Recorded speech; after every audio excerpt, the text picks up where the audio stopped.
प्रिय विद्यार्थियों, online class में आपका हार्दिक अभिनंदन। इस वीडियो में मैं आपसे जिस विषय पर बात करूंगा वो है बलबन का राजत्व सिद्धांत। जैसा कि आपको ध्यान है, मैंने अपने पिछले वीडियो में बताया है कि इल्तुतमिश की मृत्यु के बाद 1236 में 1236 से लेकर 1266 ईस्वी का जो समय था, जब 30 वर्षों का जो समय दिल्ली सल्तनत में अमीरों और सुल्तानों के मध्य सत्ता प्राप्ति का एक संघर्ष का युग है, उसको उसका समय माना जाता है सत्ता प्राप्ति के लिए, जिसमें अंततः हम देखते हैं कि अमीरों को सफलता मिलती है और वो इल्तुतमिश के वंशजों को, उत्तराधिकारियों एक के बाद एक को उठाना, मारना, गद्दी पर बिठाना, अपना कठपुतली बना के रखना, शासन की वास्तविक सत्ता अपने हाथ में रखना हम देखते हैं। जब प्रधानमंत्री के रूप में, या यूँ कहें कि इस 40 गुलामों के दल के सदस्य के रूप में जब बलबन स्वयं इस दल का सदस्य था, तो उसने इस परिस्थिति को देख लिया था प्रधानमंत्री रहते हुए नासिरुद्दीन महमूद के। और जब वो गद्दी पर बैठा 1266 ईस्वी में नासिरुद्दीन महमूद की मृत्यु के बाद, तो उसने देखा कि सुल्तान के जो पद की प्रतिष्ठा थी, गरिमा थी, उसका जो महत्व था, उसका जो सम्मान था, वो शून्य था। लगभग उसका महत्व, गरिमा, सम्मान समाप्त हो चुका था और जो प्रजा में, जनता में जो उसका भय, सम्मान होना चाहिए, बिल्कुल नहीं था। तो बलबन ने गद्दी पर बैठने के बाद ये महसूस किया कि सुल्तान के पद की प्रतिष्ठा को, उसकी गरिमा को, उसके सम्मान को पुनः स्थापित करने के लिए उसे कुछ ऐसे कठोर निर्णय लेने पड़ेंगे, एक ऐसी नीति अपनानी पड़ेगी जिससे लोगों में सुल्तान शासक के पद की प्रतिष्ठा, गरिमा को वो पुनः स्थापित कर सके। इसीलिए उसने एक नए राजत्व की अवधारणा, उसको सिद्धांतों को मान्यता देना आवश्यक हो गया था, क्योंकि वो चाहता था कि सुल्तान के पद, शासक के पद की प्रतिष्ठा, गरिमा और उसका महत्व और भय लोगों में स्थापित हो। इसलिए बलबन जब सुल्तान बना तो उसने राजत्व के सिद्धांत का प्रतिपादन किया। और हम अगर बात करें कि जो राजत्व की अवधारणा, राजत्व के सिद्धांतों का प्रतिपादन करने वाला बलबन प्रथम मुस्लिम शासक था। बलबन का जो राजत्व का सिद्धांत था वो शक्ति पर, प्रतिष्ठा पर और न्याय पर आधारित था। वो सदैव स्वयं ही कहता था कि उसके अधिकारियों से वो अपेक्षा करता था कि न्याय, सत्यता, कर्तव्यपरायणता ये उसके अमीरों और दरबारियों में, अधिकारियों में होनी चाहिए, ऐसी वो अपेक्षा करता था। क्योंकि वो यही अधिकारों का ही दावा नहीं करता कि मेरे में समस्त अधिकार हैं, बल्कि वो कर्तव्य की भी बात करता है। क्यों कहता है कि शासन करना कोई सामान्य बात नहीं है, कि ये जो कर्तव्य है कि शासक को जनता के प्रति अपने कर्तव्यों के लिए जागरूक रहना चाहिए, सजग रहना चाहिए और जनता की भलाई के लिए, उसके हित के लिए कार्य करना चाहिए, स्वयं कहता था। हम देखते हैं कि बलबन के राजत्व के सिद्धांतों की जो विस्तृत अवधारणा है, जो विस्तृत व्याख्या है, वो बरनी कि जो बलबन की वसाया लिखी है, अर्थात वसीयतें, उनमें उसका विस्तार से उल्लेख हमें प्राप्त होता है। तो पहले बात करते हैं पॉइंट बाय पॉइंट, जो आपके पाठ्यक्रम की दृष्टि से आपके लिए महत्वपूर्ण होगा, उसकी बात करते हैं। तो पहला जो राजत्व का सिद्धांत उसने प्रतिपादित किया वो है राजा अर्थात सुल्तान के दैवीय उत्पत्ति का सिद्धांत और उसका समर्थन। मैंने आपको वैसे नोट्स डाल दिए हैं, PDF फाइल में आपके नोट्स डाल दिए हैं। पहले आप नोट्सों को पढ़िए और नोट्सों को पढ़ने के बाद आप वीडियो देखेंगे तो आपको बेहतरीन लाभ मिलेगा। आपके लिए पाठ्यक्रम की दृष्टि से, आपके सिलेबस की दृष्टि से ये वीडियो मैं उम्मीद करता हूँ बहुत उपयोगी होगा। तो पहले हम नोट्स पढ़िए। तो हम बात करते हैं पहला, राजा अर्थात सुल्तान के दैवीय अधिकारों पर जोर या उसका समर्थन। जैसा कि आप जानते हैं कि प्राचीन काल से एक सिद्धांत राजनीति में, राजतंत्र में और शासक के संदर्भ में लोकप्रिय रहा है, किंगशिप की थ्योरी, अर्थात राजा की दैवी उत्पत्ति के सिद्धांत। अर्थात ये जो सिद्धांत वो ये मानता है कि जो राजा है, जो शासक है, वो इस पृथ्वी पर ईश्वर का प्रतीक है, उसका प्रतिबिंब है, और जो वो सामान्य मनुष्य नहीं है, बल्कि उसको ईश्वर नहीं, भगवान नहीं, अल्लाह ने शासन करने के लिए पृथ्वी पर भेजा है। ये है राजा की दैवी उत्पत्ति का सिद्धांत। तो बलबन भी इस थ्योरी में, इस सिद्धांत में विश्वास करता था, और वो कहता था जिल्ले इलाही जो है, इसका मतलब होता है कि अल्लाह का प्रतिबिंब, यानी इस पृथ्वी पर सुल्तान कौन है? जिल्ले इलाही, अर्थात अल्लाह का प्रतिबिंब और ईश्वर की, अल्लाह की प्रतिछाया है। तो वो कहता है कि इस पृथ्वी पर सुल्तान को अल्लाह ने ही शासन करने का पुण्य कार्य सौंपा है, और उसका स्थान पैगंबर के बाद प्रथम आता है। इसलिए सामान्य मनुष्य को और अमीरों, दरबारियों को सुल्तान के, शासक के आदेशों की अवहेलना करने की, उसकी आलोचना करने का कोई अधिकार नहीं है। दूसरा, बलबन ने अपने आप को ईरानी योद्धा अफरेशियाब का वंशज घोषित किया। जो पौराणिक योद्धा है, जो एक अपन मानते हैं कि जो लोगों की सोच रही है कि अपने आप को उच्च कुलीन या श्रेष्ठतम लोगों से अपना संबंध स्थापित करने की, उस दृष्टि से आप इसको मान सकते हैं। तो ईरानी जो योद्धा था अफरेशियाब, जो शाही वंश था, शाही वंशज था, उसका जो बलबन ने अपने आप को उसका वंशज घोषित कर दिया, अपनी श्रेष्ठता, अपनी कुल की श्रेष्ठता को साबित करने के लिए। तीसरी, उसने कुछ नई परंपराओं, प्रथाओं की शुरुआत की, वो थी सिजदा और पायबोस की प्रथा का प्रारंभ या शुरुआत।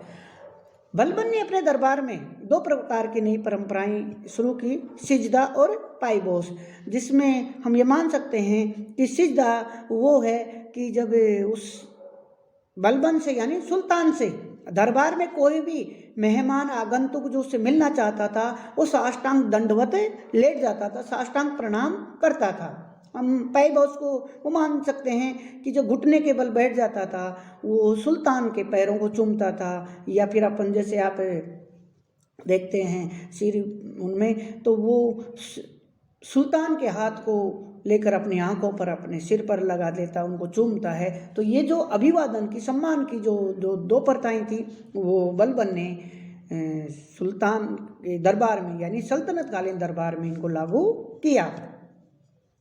चौथी जो उसका राजत्व सिद्धांत था, वो था फारसी तरीके से दरबार की सजावट। यानी वो ये मानता था कि जब वो अपने आप को अल्लाह का, ईश्वर का प्रतिबिंब मान लेता है, प्रतीक मान लेता है इस पृथ्वी पर, तो वो चाहता है कि उसका जो दरबार है, उसका जो महल है, जो राज दरबार है जहाँ सुल्तान बैठता है, वो भी अपने आप में ऐसा दिखना चाहिए, ऐसा महसूस होना चाहिए कि शासक जो है वास्तव में ही ऐसा प्रतीत हो कि ये ईश्वर का प्रतीक है, अल्लाह का प्रतीक है। और इसलिए उसने क्या किया कि अपने दरबार को, सल्तनतकालीन जो सुल्तान का दरबार था, उसको शाही ढंग से, ईरानी तौर तरीकों से उसको सजाया, और जिस पर काफ़ी भव्य उसने उसको दरबार को बनाया।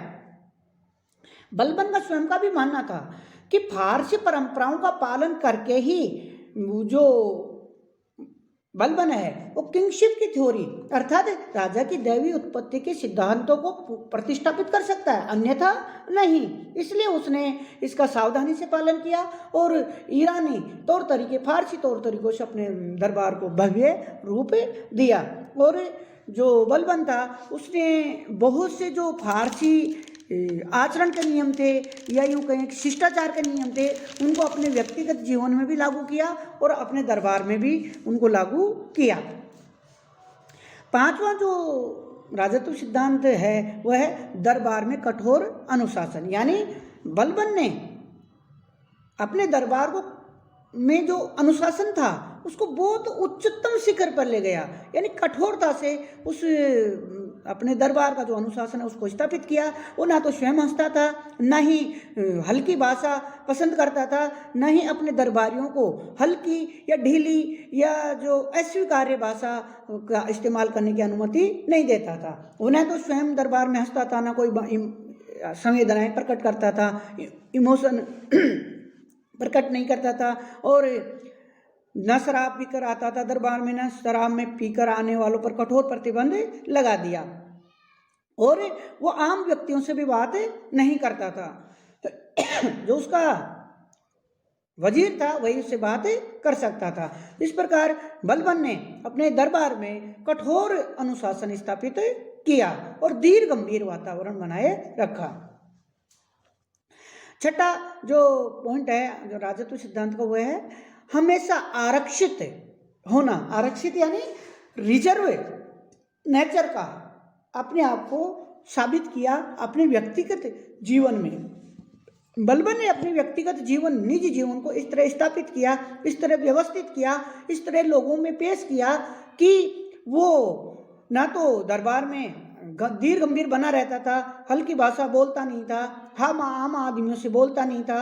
जब ये जान लिया कि राजा जिल्ले इलाही अर्थात अल्लाह का प्रतिबिंब है, तो उसने कभी भी सार्वजनिक जीवन में असामान्य बातें नहीं की। जैसे मैं आपको उदाहरण के लिए मैं बात करते हैं हम कि सामान्य मनुष्य और ईश्वर, हम जब ये बात मान लेते हैं कि ईश्वर है, ईश्वर की जो थ्योरी में हम विश्वास करते हैं, तो क्या ईश्वर में और मानव में क्या अंतर है कि ईश्वर में मानवीय दुर्बलताएं नहीं होती, मानवीय कमजोरियां नहीं होती, सुख दुख, जन्म मृत्यु, रोग बुढ़ापा व्याधि, ये सब किसके वह हैं, ये किसके गुण हैं, किसकी विशेषताएं, किसके कमजोरियां हैं? मानव की, ईश्वर की नहीं। ईश्वर में कोई कमी नहीं है, उसमें कोई दुर्बलताएं नहीं है, उसमें ईश्वर को हम जब प्राप्त करेंगे ईश्वर के लेवल में अगर होगा तो सर्दी गर्मी वर्षा तूफान रोधी व्याग सुगंध बदबू अच्छा बुरा ये सब निर्लिप्त है, अव्याप्त है, निर्व्याप्त है। मतलब इनका कोई महत्व नहीं रह जाता, ना कोई सुख ना दुख, किसी अच्छी खबर बुरी खबर ये कोई मायने नहीं रखता। अच्छी भावनाएं बुरी भावनाएं, संवेदनाएं इच्छाएं आकांक्षाएं, जो हम भावनाएं प्रकट करते हैं अच्छी भी होती हैं बुरी भी होती हैं। जैसे खुशी में हंसता आदमी दुख में रोता है, तो ये मानवीय दुर्बलताएं हैं, मानवीय गुण है, मानवीय लक्षण है, न कि ईश्वरीय। जब बलबन ये मान लेता है कि वो ईश्वर का प्रतीक है, अल्लाह का प्रतीक है, प्रतिबिंब है, उसकी प्रतिछाया है, तो वो कैसे अपने आप को सामान्य मनुष्य की श्रेणी में रखता। इसका उदाहरण मैं आपको एक और बताता हूँ कि जब बलबन का जो पुत्र था राजकुमार मोहम्मद 1285 ईस्वी में उसने पश्चिमोत्तर भारत में मंगोलों के खिलाफ मंगोल आक्रमण का डटकर मुकाबला किया। लेकिन इस युद्ध में तैमूर खान के साथ जो युद्ध हुआ उसमें सुल्तान युवराज राजकुमार जो मोहम्मद था वो भी लड़ते हुए मारा गया। इससे बलबन को गहरा आघात लगा, बहुत दुख हुआ, क्योंकि उसका योग्य पुत्र था वो। जब उसकी सूचना राजकुमार युवराज मोहम्मद की मृत्यु की सूचना जब दरबार में बैठे बलबन को दी गई, तो बलबन ने कोई प्रतिक्रिया जाहिर नहीं की, ना कोई दुख प्रकट किया। वो समय संज्ञा सुंगे जब जिसको कह सकते हैं कि जिसको शून्य, जिसको कोई भी प्रतिक्रिया नहीं दी। और जबकि उसको बहुत दुख हुआ था कि मोहम्मद की मृत्यु से गहरा आघात लगा था, लेकिन सभी लोगों के सामने दरबार में उसने कोई प्रतिक्रिया कोई भावना प्रकट नहीं की। जबकि बर्नी लिखता है, बर्नी कहता है कि जब बलबन अकेला होता था शयन कक्ष में, अपने निजी कक्ष में, तो रात को फूट फूट कर रोता था, क्योंकि वो भी एक पिता था। लेकिन जनता के सामने, दरबार में अमीरों दरबारियों के सामने वो अपनी मानवीय कमजोरी को प्रकट करना नहीं चाहता था। इसलिए बलबन ने अपने आप को रिजर्व नेचर का घोषित किया, साबित किया। 7वां, अंगरक्षकों की नियुक्ति की एक सिंबल है। जैसा कि आप देखते हैं कि आज भी हम किसी मुख्यमंत्री, प्रधानमंत्री, राष्ट्रपति या किसी भी व्यक्ति के साथ हमें को विशेष चाक चौबंद सुरक्षा हम देखते हैं तो हम उसकी तरफ आकर्षित हो जाते हैं कि अरे देखो ये इसके देख कितने तगड़े अंगरक्षक हैं, कितने बॉडीगार्ड हैं। एक मानवीय स्वभाव है कि उसको विशेष दृष्टि से, विशेष सम्मान की दृष्टि से, विशेष कौतूहल से लोग देखते हैं और वो एक आकर्षण का केंद्र बन जाता है। तो बलबन ने क्या किया कि अपने सुरक्षा के लिए जो लंबे चौड़े, जो खूंखार प्रवृत्ति के, बड़े बलिष्ठ जो लोग थे, उन लोगों को अपना अंगरक्षक नियुक्त किया और जो अपने हाथों में नंगी तलवारें लेकर सुल्तान के चारों तरफ चमचमाती तलवारें लेकर खड़े रहते थे। इसका उद्देश्य था ताकि लोगों में, प्रजा में, जनता में, दरबारियों में, अमीरों में सुल्तान का जो भय है, उसके पद का जो भय है, उसका जो सम्मान है, वो उसको पुनः कायम कर सके। 8वां, बलबन ने निम्न वंशीय लोगों को जो पदों पर उसने राज दरबार में विभिन्न पदों पर जो नियुक्त थे, निम्न वंशीय लोगों को पदों से मुक्त कर दिया, यानी पदों से हटा दिया। अब वो जब उसके जेहन में ये चीज आ गई बलबन के कि किसी भी तरह सुल्तान के पद की प्रतिष्ठा, गरिमा और सम्मान को पुनः स्थापित करना है, तो वो तार्किक, अतार्किक, वैज्ञानिक, अवैज्ञानिक, अव्यावहारिक सभी ये चीज़ें उसके लिए कोई मायने नहीं रखती थी। इसलिए उसने एक जांच कमेटी बनाई, यानी एक लोगों को दायित्व दिया कि वो ये तय करे, ये देखे, ये जांच करे कि दरबार में अमीरों, दरबारियों, पदाधिकारियों में कोई निम्न वंश में, निम्न कुल में जन्म लिया हुआ तो नहीं है। इस प्रकार इसके जांच के बाद लगभग 240 लोगों को जब कुल की वंश की जांच की गई तो शायद वो उच्च कुल में, प्रतिष्ठित कुल में शायद उनका जन्म नहीं हुआ था, भले ही योग्य होंगे। तो बलबन ने उनको पदों से मुक्त कर दिया। बर्नी लिखता है, बर्नी, हालांकि हम जब इसके देखते हैं बर्नी के जो वक्तव्य हैं, विवरण है, वो एक प्रकाष्ठा तक पहुंच जाते हैं, यानी कि जिस तह तक हम अपेक्षा नहीं कर सकते कि ऐसा भी हो सकता है। तो बर्नी लिखता है कि जब बलबन सुल्तान जब किसी निम्न वंशीय, निम्न कुलीन व्यक्ति को देखता है तो उसकी भौहें सिकुड़ जाती हैं, उसको बहुत गुस्सा आता है, वो बहुत क्रोधित हो जाता है और उसके हाथ जो हैं, जो तलवार की भौहों तक, यानी जो पकड़ते हैं वो वहाँ तक पहुँच जाते हैं। इसके अलावा हम बात करते हैं 9वां पॉइंट, सुल्तान अर्थात शासक की निरंकुशता का समर्थन। जब बलबन अपने आप को जिल्ले इलाही, अल्लाह का प्रतिबिंब, उसकी प्रतिछाया, उसका प्रतीक अपने आप को घोषित कर देता है, तो वो इस बात का समर्थन करता है कि सुल्तान निरंकुश होता है, सुल्तान पर किसी प्रकार का कोई प्रतिबंध या अंकुश नहीं है और उसका स्थान पैगंबर के बाद पहला है। इसलिए दरबारी, अमीर, सामान्य जनता को सुल्तान के निर्देशों का, आदेशों का, उसकी आलोचना करने का, उसकी अवहेलना करने का कोई अधिकार नहीं है। वो स्वयं भी कहता था अपने पुत्र बुगरा खां को कि सुल्तान का जो पद है वो निरंकुशता का प्रतीक है। फिर वो बुगरा खां के संदर्भ में उसी को कहता था कि जब सुल्तान का ये कर्तव्य है कि वो, उसका दायित्व है कि वो लोगों में अपने पद को के लिए उन लोगों को भयभीत, यानी ऐसा भय उत्पन्न करे कि लोग उसकी आंख मूंद कर उसकी आज्ञा का पालन करें। तो इनसे साबित होता है कि बलबन जो सुल्तान के निरंकुशता का समर्थन करता था। बलबन ने अपने अमीरों, अधिकारियों और पदाधिकारियों से वह आशा करता था कि वो ईमानदार रहें, न्यायप्रिय रहें और धर्मपरायण रहें। बलबन का यह भी कहना था कि ईश्वर एक व्यक्ति को सुल्तान पद इसलिए प्रदान करता है ताकि वह प्रजा के कल्याण के लिए, उस जनता के कल्याण के लिए उसके हित के लिए कार्य करे और सदैव अपने कर्तव्यों के प्रति सजग रहे। धन्यवाद।